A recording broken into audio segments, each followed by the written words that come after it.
آپ کے سامنے ایک ٹاپک چھیڑ کے بیٹھا ہوں. اللہ کرے میں اپنی بات آپ تک پہنچا سکوں. میں اس پر درجنوں مضمون لکھ چکا ہوں اللہ کے فضل و کرم سے قوم کو بتانے کے لیے. ریاست اپنی معاشی بدحالی کی وجہ سے مغرب سے آنے والا ہر ایجنڈا قبول کر رہی ہے اور وہ اسلامی اقدار کے خلاف، اسلامی نظریات کے خلاف، اسلامی کلچر کے خلاف، اسلامی تمدن کے خلاف، اسلام کے مراکز کے خلاف، اسلام کی مساجد کے خلاف، مدارس کے خلاف، خانقاہوں کے خلاف، دینی جماعتوں کے خلاف اقدامات اٹھاتی چلی جا رہی، اقدامات اٹھاتی چلی جا رہی. یہ ان کا ہتھیار ہے. میڈیا ان کا ہتھیار ہے. آپ دینی جماعتوں کے لوگ 50,000 آدمی کی ریلی نکال لیں، میڈیا آپ کو کوریج نہیں دے گا. حیا باختہ لڑکیاں 10 لڑکیاں جھم کے چوک پر کھڑے ہو کر ہاتھ میں کتبے لے کر اسلام کو بک بک کرے، عفت حیا کو بک بک کرے، نکاح کو بک بک کرے، جیو سے لے کر چھوٹے چینل تک فل کوریج دیں گے، اخبارات میں سرخیاں بنیں گی. آپ دیکھ نہیں رہے حالات، آپ کہاں سوئے ہوئے ہیں؟ میڈیا ہتھیار ہے.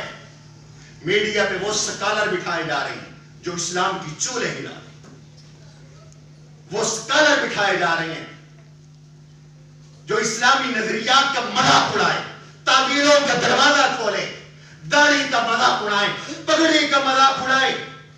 آپ کے میڈیا پہ کیا یہ نہیں کہا گیا کہ پردے والی عورت ایک نارمل لڑکی ہوتی، اس میں کوئی صلاحیت نہیں ہوتی.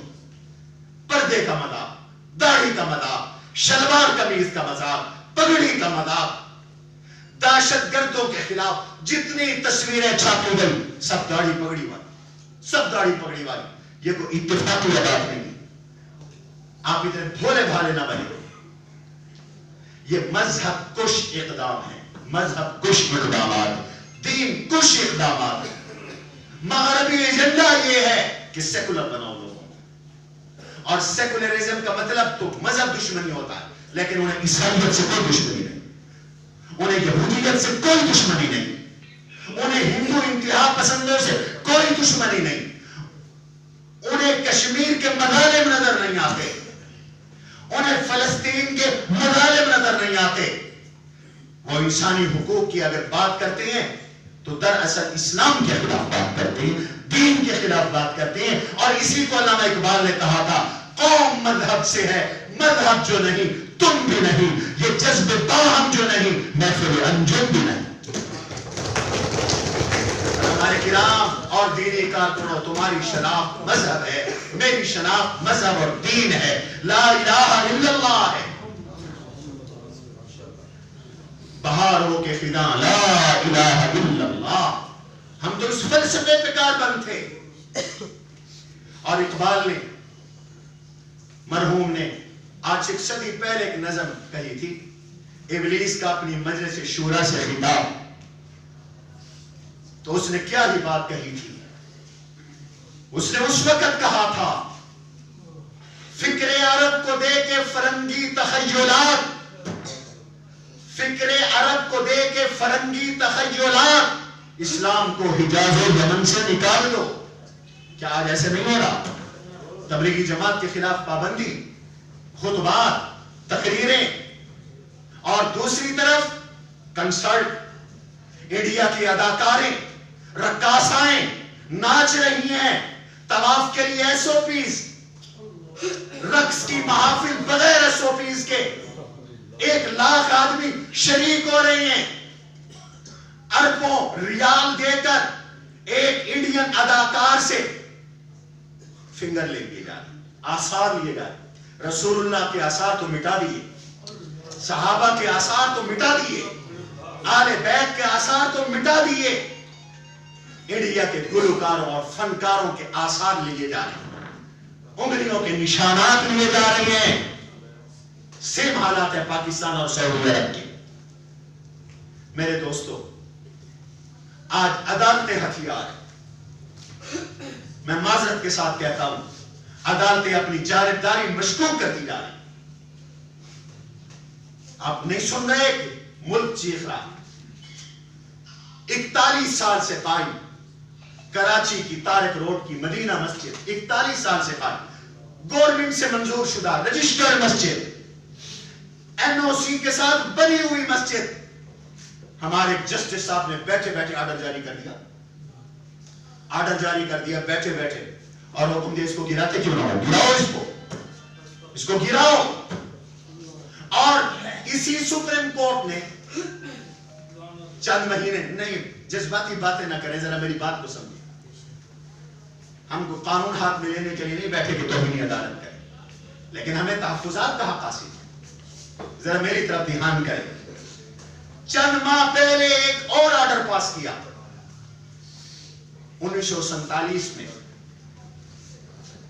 اگر کوئی مندر کہیں تھا، ہندو چلے گئے، کوئی پجاری یہاں نہیں ہے، لیکن مندر تھا اور لوگوں نے گرا دیا، سپریم کورٹ کا آرڈر ہے کہ سرکاری خرچ پر مندر دوبارہ تعمیر کیا جائے. یہ آرڈر ہے سپریم کورٹ کا. اور حضرت آپ کی معلومات کے لیے ہمارے ملتان میں ایک بڑا مسئلہ بنا. ہمارے بریلوی بھائیوں نے ہمیں بلایا، ہم گئے. بہاؤالدین زکریہ رحمت اللہ تعالی علیہ کے مزار کے قریب جو مسجد ہے، اس مسجد کے متصل ایک مندر تھا کسی زمانے میں. ہندو چلے گئے، مندر ویران ہو گیا. پھر ولایت حسین کالج کا وہ ہاسٹل بن گیا. اب وہ گر چکا، منہدم ہو چکا. سپریم کورٹ نے رولنگ دے دی، انتظامیہ متحرک ہو گئی کہ مسجد کے ساتھ مندر بنے گا، چاہے پجاری کوئی بھی نہ ہو. ہائے، مندر کو تحفظ ہے، مسجدیں گر رہی ہیں، مسجدوں کو شہید کیا جا رہا ہے. توہین رسالت کا ہر مجرم یا مجرمہ، اس کو سرکاری پروٹوکول حاصل ہے. یہاں جیلوں میں سسکت انسانیت، وہ بے گناہ ملزم جو 20 سال سے بڑے ہیں، انہیں کو پوچھنے والا نہیں ہے. اور رسول اللہ کی توہین کر کے جس کو تمام ذیلی عدالتیں ہائی کورٹ تک مجرم ڈکلیئر کر چکی ہوں، ان کو ریلیف دینے کے لیے گورنر پہنچتے ہیں جیلوں میں. یہ سب مذہب کش اقدامات ہیں، دین دشمن اقدامات ہیں. آج ایڑی چوٹی کا زور لگایا جا رہا ہے، مدارس ختم کرو، مدارس ختم کرو. اور پچھلے دور میں، اسی دور میں جتنا دباؤ مدارس کی قیادت پہ آیا، آپ تصور نہیں کر سکتے، سوچ نہیں سکتے. اتحاد تنظیمات مدارس کے پلیٹ فارم پر اللہ کے فضل سے یہ مذہبی قیادت جمع ہے. ہم سے جب مذاکرات ہوئے اور ہمیں باؤنڈ کرنے کی کوشش کی گئی کہ آپ اپنے مدرسے میں FA تک لازمی سکول پڑھائیں. مدارس کی قیادت نے کہا سکول پڑھائیں گے، اپنی مرضی سے پڑھائیں گے. یہ لازمی شرط کیا مدرسے سے باہر ہے؟ آپ نہیں سمجھے میری بات. کیا مدرسے سے باہر ہر بچے کے لیے FA کرنا قانونی طور پہ ضروری ہے؟ ہر بچہ FA کرتا ہے؟ پھر آپ کو مدرسہ کیوں نظر آیا کہ مدرسے میں ہر بچہ لازمی FA کرے؟ FA کرنا ہماری ضرورت ہے. حضرت مولانا ذوالفقار صاحب نے اس وقت کی تھی، میں نے بھی اس وقت آج سے 35 سال پہلے ہم لوگوں نے کی. لیکن مدرسے میں FA لانا اور لازمن لانا، جبکہ باہر کسی کے لیے میٹرک لازمی نہیں. اس کا مطلب یہ تھا مدرسہ ختم کرو، سکول میں کنورٹ کرو، مدرسہ ختم کرو، اصلی تعلیم میں کنورٹ کرو، کو ایجوکیشن لاؤ، مخلوق تعلیم لاؤ، اور اسلامی ثقافت کو چھوڑو، اس داڑھی کو چھوڑو، پگڑی کو چھوڑو، شلوار قمیض کو چھوڑو. آؤ ٹی کے اندر آؤ، تم 3 پیس میں اور سکولوں کے ماحول کو اختیار کرو. اتنا زور لگایا گیا. جب ہم نے نہیں مانا تو ہم سے کہا گیا کہ آپ کے متبادل ہمارے پاس موجود ہیں. آپ کے متبادل ہو چکے. ہمیں تو تانا دیتے تھے کہ دیوبندی بریلوی اہل حدیث اکٹھے نہیں ہوتے. جب اکٹھے ہوئے تو ان کو توڑنے کے لیے بریلوی مکتب فکر کے 2 بورڈ اور بنا دیے گئے. شیعہ مکتب فکر کا 1 بورڈ اور بنا دیا گیا. اہل حدیث مکتب فکر کے بھی 2 بورڈ بنا دیے گئے. اور ہمارے دیوبندی چونکہ پیش ہوتی ہیں ان کے 5 بورڈ بنا دیے گئے. 5 بورڈ. آپ جماعت اسلامی والے خوش قسمت ہیں, آپ کو معافی مل گئی, ورنہ سب کے بورڈ بنا دیے گئے. میرے دوستو, میڈیا ہتھیار ہے, ریاست ہتھیار ہے, عدالتیں ہتھیار ہے, این جی اوز ہتھیار ہے. اربوں ڈالر خرچ کیا جا رہا ہے. آپ کے ملک میں کوئی اسلامی ٹرسٹ رجسٹر نہیں ہو سکتا رفاہی کام کرنے کے لیے. 100 رکاوٹیں. میں خود رفاہی کام کر رہا ہوں, اللہ کے فضل سے میں ایک اسپتال چلا رہا ہوں, ایک ڈائلسس سینٹر چلا رہا ہوں. ہم سالانہ 2000 لوگوں کی آنکھوں کے مفت آپریشن کرتے ہیں, لیکن جگہ جگہ رکاوٹ, جگہ جگہ رکاوٹیں. این جی اوز کو کھلی چھٹی ہے, وہ اسلام کا مذاق اڑانے کے لیے, اسلام کے انکار کے لیے جو چاہیں کھیلیں, جو چاہیں کریں. میرے دوستو, ان حالات کے اندر ہم نے اپنے لاہے عمل کو طے کرنا ہے. اب میں اس پہ آ رہا ہوں, بات ختم کرتا ہوں, میری طبیعت ساتھ نہیں دے رہی. لاہے عمل ہمیں طے کرنا ہے کہ آگے ہم نے کام کیسے کرنا ہے. اختلاف ہر مہذب معاشرے کا حصہ. اختلاف وہاں نہیں ہوتے جہاں سارے بے وقوف ہوں. ساری بات مانیں گے, چپ کر جائیں گے, لیکن جہاں سمجھدار لوگ ہوں گے, ذہین لوگ ہوں گے, وہاں اختلاف پیدا ہوگا. ایک گھر میں بھی ہوتا ہے, اختلاف ہوتا رہے گا, قیامت تک رہے گا, اختلاف ختم نہیں ہونا. لیکن اس اختلاف کو نزاع نہ بناؤ. اب اسلام بچانے کا وقت ہے, اب دین بچانے کا وقت ہے. اب اپنا تشخص بچانا اس کا نمبر بعد میں ہے, وہ ساری بات ہے. اب تو اسلام بچاؤ, دین بچاؤ, دینی تعلیم بچاؤ, قرآن و سنت کی حفاظت کرو, ختم نبوت کی حفاظت کرو. اس کے لیے نئی نسل کو سنبھالنا ہوگا. آج میڈیا کے ذریعے کانوں کے اندر زہر کھولا جا رہا ہے. علماء کرام کو اس زہر کا علاج کرنا ہوگا. آج حیا پہ آپ کو محنت کرنی ہوگی, نکاح کے برکات پہ آپ کو محنت کرنی ہوگی, آج ادب پر آپ کو محنت کرنی ہوگی, آج انبیاء علیہ السلام کی عصمت پر آپ کو محنت کرنی ہوگی, آپ کو صحابہ اہل بیت کے اتحاد پر اور ان کی مضبوط باہمی تعلقات کو بیان کرنا ہوگا. آج آپ کو صحابہ کی عدالت بتانی ہوگی, آج آپ کو اسلامی تہذیب کی برکات بتانی ہوگی. اس کے بغیر آپ زیادہ عرصہ تک چل نہیں سکتے. اس دین کا محافظ اللہ ہے, اللہ نے ذمہ داری دی ہے, لیکن اللہ نے ساتھ یہ بھی کہہ دیا کہ یہ کام بندوں سے لینا ہے. ان تتولوا يستبدل قوما غيركم ثم لا يكونوا امثالكم.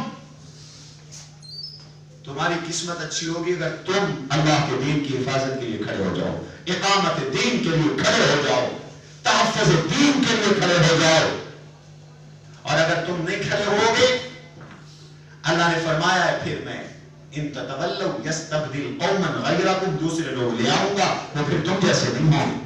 یہ مضمون قرآن میں ایک جگہ نہیں کئی جگہ اللہ نے ذکر کیا کہ میرے دین کے ساتھ جڑ جاؤ اور میرے دین کا تحفظ کرو, اور اگر تم نہیں کرو گے تو میں یہ کام کسی اور سے دے دوں گا.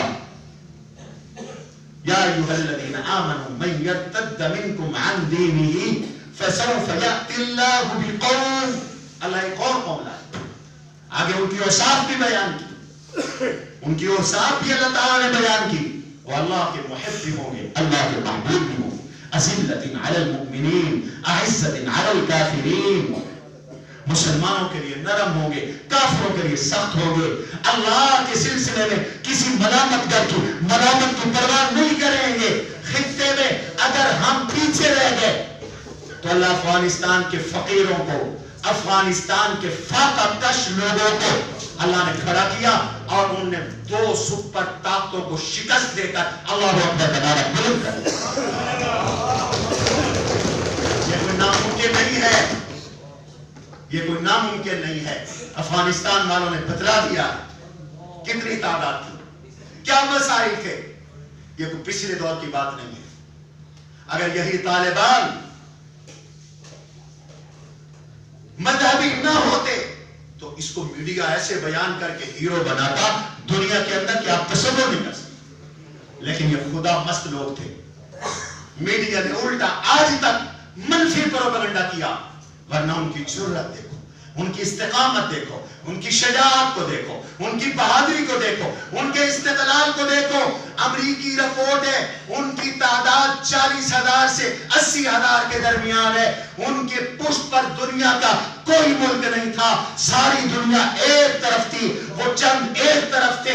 وَاذْكُرُوا إِذْ أَنْتُمْ قَلِيلٌ مُسْتَضْعَفُونَ فِي الْأَرْضِ تَخَافُونَ أَنْ يَتَخَطَّفَكُمُ النَّاسُ فَآوَاكُمْ وَأَيَّدَكُمْ بِنَصْرِهِ کا اس دور میں حقیقی مصداق.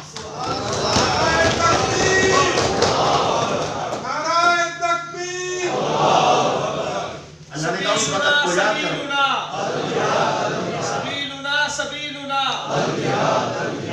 اللہ نے فرمایا اس وقت کو یاد کرو جب تم تھوڑے تھے، کمزور تھے، تم ڈر رہے تھے کہ لوگ تمہیں اچک لیں گے. اذ جاؤکم من فوقکم ومن اسفل منکم وَإِذْ زَاغَتِ الْأَبْصَارُ وَبَلَغَتِ الْقُلُوبُ الْحَنَاجِرَ وَتَظُنُّونَ بِاللَّهِ الظُّنُونَ هُنَالِكَ ابْتُلِيَ الْمُؤْمِنُونَ وَزُلْزِلُوا زِلْزَالًا شَدِيدًا.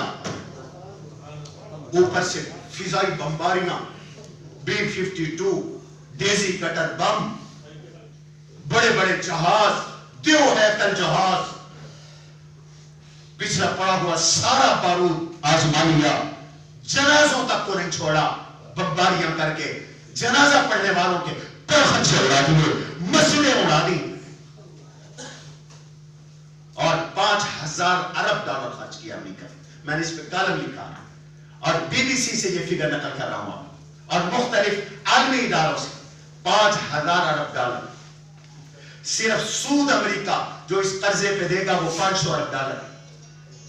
5,000 ارب ڈالر ڈراؤن جدید ترین ٹیکنالوجی، جاسوسی کے آلات، نیٹو ممالک، نان نیٹو ممالک، خطے کے تمام ممالک کی سپورٹ، وہ کہاں چلی گئی؟ فدائے بدر پیدا کر فرشتے تیری نصرت کو اتر سکتے ہیں اردو سے. ہم کوئی مایوس نہیں ہے، ہم کوئی مایوس نہیں ہے. اس مذہب دشمنی کا مقابلہ کیا جائے گا، کیا جائے گا، اور جتنا تم اسلام کو دباؤ گے یہ اتنا ابھرے گا. اتفاق و اتحاد کا مظاہرہ ہے. اور میں یہ بات بھی آپ کو کہہ دینا چاہتا ہوں کہ اس وقت کے جو حالات ہیں ان کا تقاضا ہے کہ مولانا شاہ احمد نورانی، قاضی حسین احمد مرحومین اور مولانا فضل الرحمان نے جس اتحاد کو قائم کر کے قوم میں اترے تھے اور قوم نے ان کی لاج رکھی تھی، آج پھر اس اتحاد کی ضرورت ہے. اس انتشار اور اختلاف کے ساتھ ہم ایک دوسرے کی سیٹیں ضائع کریں گے. میں نان پولیٹیکل آدمی ہوں لیکن میں یہ جذبہ ضرور رکھتا ہوں. ہم الحمدللہ گزشتہ 30 سالوں سے مدارس کی جدوجہد، اتحاد تنظیمات مدارس کی پلیٹ فارم پر اکٹھے کر رہے ہیں اور اللہ نے خاطر خواہ کامیابی نصیب فرمائی. ہم پر اتنا پریشر تھا کہ آپ سوچ نہیں سکتے، دھمکیاں ملی، لیکن اللہ کے فضل سے اللہ کو گواہ بنا کے کہتا ہوں ہمارے نصاب کی ایک سطر نہیں بدلی، ایک سطر نہیں بدلی.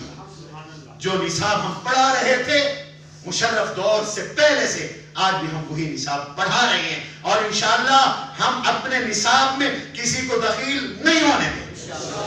کون ہوتے ہیں ہمارے مدارس میں مداخلت کرنے والے؟ ہم گورنمنٹ سے ایک پائی نہیں لیتے، گورنمنٹ کو دیتے ضرور ہے، ہر ادارہ ٹیکس ادا کر رہا ہے، اربوں روپے ہر مہینے ہم بجلی کے بل ادا کرتے ہیں، صرف وفاق المدارس کے ساتھ 22,000 مدرسے بنا، رابطۃ المدارس کے مدارس الگ ہے، تنظیم المدارس کے الگ ہے، وفاق المدارس السلفیہ کے الگ ہیں، رائمنڈ کا نیٹ ورک الگ ہے، ہم سب بل دیتے ہیں، ہم مفت خورے نہیں، ہمارے ہاں امانت ہے، ہمارے ہاں دیانت ہے، اللہ کے فضل سے ہمارے ہاں حیا ہے، ہمارے ہاں شرم کا فروغ ہے، ہمارے ہاں ایثار ہے، ہمارے ہاں مذہب کی تعلیم کے مطابق خودداری ہے، ایک دوسرے کی خدمت ہے، الفت ہے، محبت ہے، پیار ہے، ایثار ہے، ایک دوسرے کے ساتھ بھلائی کا معاملہ ہے، لوگوں کی خدمت ہے، تعلیم بھی دے رہی ہیں، عصری تعلیم بھی دے رہی ہیں، دینی تعلیم بھی دے رہی ہیں، اور عوام کی مفت میں یہ مذہبی لوگ خدمت بھی کر رہے ہیں کہ نہیں کر رہے؟ اللہ تعالیٰ اس سلسلے کو جاری و ساری رکھیں، آپ خبردار اور ہوشیار رہیں، اور اس جنگ میں تہذیبوں کی اس لڑائی میں آپ ثابت قدم رہ کر نہ اپنا بیس بدلیں، نہ اپنا نظریہ بدلیں، نہ اپنا کام بدلیں، بلکہ اپنے اکابر کی طرح استقامت کا مظاہرہ کریں، انشاءاللہ یہ وقت بھی گزر جائے گا اور فتح حق کو نصیب ہوگی۔ وما علینا الا البلاغ المبین۔ ابھی شیلڈز کی تقسیم ہوگی، اور اس سے پہلے اختتامی کلمات کے لیے میں دعوت دیتا ہوں حضرت مولانا پیر ذوالفقار علی نقشبندی مجددی دامت برکاتہ العالیہ کو، وہ آئے اختتامی کلمات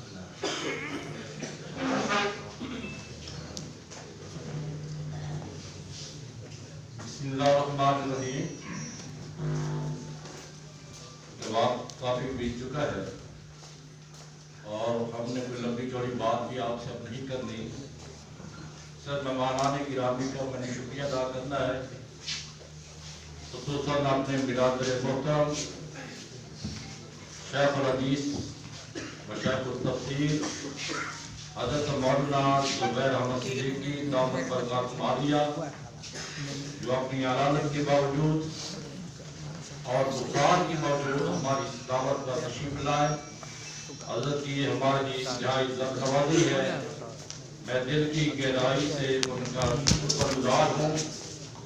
ایسے ہی اپنے دوسرے مہمان محترم حضرت مولانا مفتی محمد امتیاز مرکز صاحب کا بھی تہہ دل سے شکریہ ادا کرتا ہوں، یہ بھی اپنی گوناگو مصروفیات سے وقت نکال کر یہاں تشریف لائے۔ باقی جماعت اسلامی کے تمام زعماء اور ہمارے تمام علماء کرام کا بھی میں صمیم قلب سے شکر گزار ہوں۔ جماعت اسلامی کی صحیح کی پروقات اور غلام کی تعاون سے ہم یہ کر پائے، اللہ تعالیٰ اس کو خیر کا وسیلہ بنائے۔ جہاں تک تعلق ہے عنوان کا، اس پر صرف ایک بات عرض کرنا چاہوں گا کہ عقیدہ ختم نبوت کا حساس عقیدہ ہے، اس کی نزاکت کا اندازہ آپ اس بات سے لگائیں، تاج الفقہاء امام الائمہ امام اعظم ابو حنیفہ رحمہ اللہ نے فرمایا، اگر کوئی شخص نبی علیہ السلام کے بعد نبوت کا دعویٰ کرے، کوئی دوسرا مسلمان اس سے دلیل مانگے، دلیل مانگنے والا بھی کافر ہو جائے گا۔ یعنی ابھی اس کو عقیدہ ختم نبوت پہ کوئی شک ہے۔ اب اگلی بات یہ ہے کہ ہر آئے دن نبی علیہ السلام کی شان کے خلاف خاکشاں کیے جا رہے ہیں اور ناموس رسالت پر حملے کیے جا رہے ہیں۔ اس وقت علماء کے لیے لمحہ فکریہ یہ ہے، یہ ملک کے پاکستان جو اسلام کے نام پہ بنا، کلمے کے نام پہ بنا، اور ہمارے اکابر اسلاف نے اس کو بنایا، اور اسی ملک کے اندر ہم مسلمان اور سنت والجماعت اکثریت میں ہونے کے باوجود ناموس رسالت کے لیے ریلیاں نکالیں، دھرنے دیں، جلوس نکالیں، یہ بات ہماری سمجھ سے بالاتر ہے۔ ناموس رسالت کے لیے جان دینا ہمارا فرض ہے۔ ناموس رسالت کا تحفظ، ناموس صحابہ و اہل بیت کا تحفظ، یہ ایک ہمارے ایمان کا تقاضا ہے۔ لیکن فکر کی بات یہ ہے کہ جن حکمرانوں سے ہم یہ مطالبے کر رہے ہوتے ہیں ان سیٹوں پر ہمیں جانا چاہیے تاکہ ہمیں مطالبے کی ضرورت پیش نہ آئے. ایسا اسلامی قانون نافذ کر دیا جائے, ہر گستاخ رسول کو کیفر اقتدار تک پہنچا دیا جائے, آئندہ کسی کو ضرورت نہ ہو کہ نبی الاسلام کی ناموس پر حملہ کر سکے. اور اس وقت عوام الناس کے اندر اور نسل کے اندر دینی تعلیمات کے فروغ کی اشد ضرورت ہے. مجھے مولانا کی بات سے ایک بات یاد آ گئی کہ اس وقت جو صورتحال ہے کہ ہمارے نوجوان نسل کو عقیدہ ختم نبوت کا علم نہیں ہے. میں اپنے ذاتی واقعہ تجربہ میں بتانے لگا ہوں کہ یہ فیصل آباد بورڈ اسلامیات کا پرچہ, اس میں یہ سوال آیا تھا ختم نبوت کا مفہوم لکھے, اور اس طالب علم نے جو جواب لکھا وہ میں نے خود وہ جواب اس کا پڑھا. وہ پرچہ یوں سمجھے کہ میں نے خود مارک کیا. طالب علم یہ لکھتا ہے کہ ختم نبوت کا مفہوم, یہ اس کا ہیڈنگ اور عنوان ہے. آگے لکھتا ہے کہ آپ کو معلوم نہیں ہے, ایک بندہ مر جاتا ہے, پھر ایک مولوی آ جاتا ہے, پھر وہ کچھ صورتیں پڑھتا ہے, اس کے بعد وہ دعا کرتا ہے, یہ ختم نبوت. یہ حالات ہے, یہ حالات ہے کہ ہماری نسلوں کو دینی بنیادی اقدار کا اور نظریات کا اور افکار کے علم تک نہیں ہے. بحیثیت ایک عالم دین ہم سب کی ذمہ داری ہے, آپ انبیاء کے وارث ہیں, اپنی ذمہ داری کا احساس کریں اور اپنا فرض منصبی نبھائیں. اور ہماری یہ کوشش ہے تحریک پابند قرآن العالمی کی طرف سے کہ ہم کریا بستی بستی شہر شہر محلہ محلہ دینی مختصر پرسد کروائیں. آپ ہمارا اس میں ہمارے دست سے بازو بنے اور ہمارے ساتھ مل کے چلیں. ہم یہ پرسد کے ذریعے نئی نسل کو دین کے قریب لا سکتے ہیں. اللہ تعالیٰ سے دعا ہے کہ اللہ تعالیٰ ہم سب کو عمل کی توفیق عطا فرمائے. وما علینا الا البلاغ. اب میں ملتمس ہوں ڈاکٹر عبدالجبار صاحب سے, مولانا مفتی امتیاز برابر صاحب سے اسٹیج پر تشریف لائیں, اور مولانا طیب جامی صاحب سے اسٹیج پر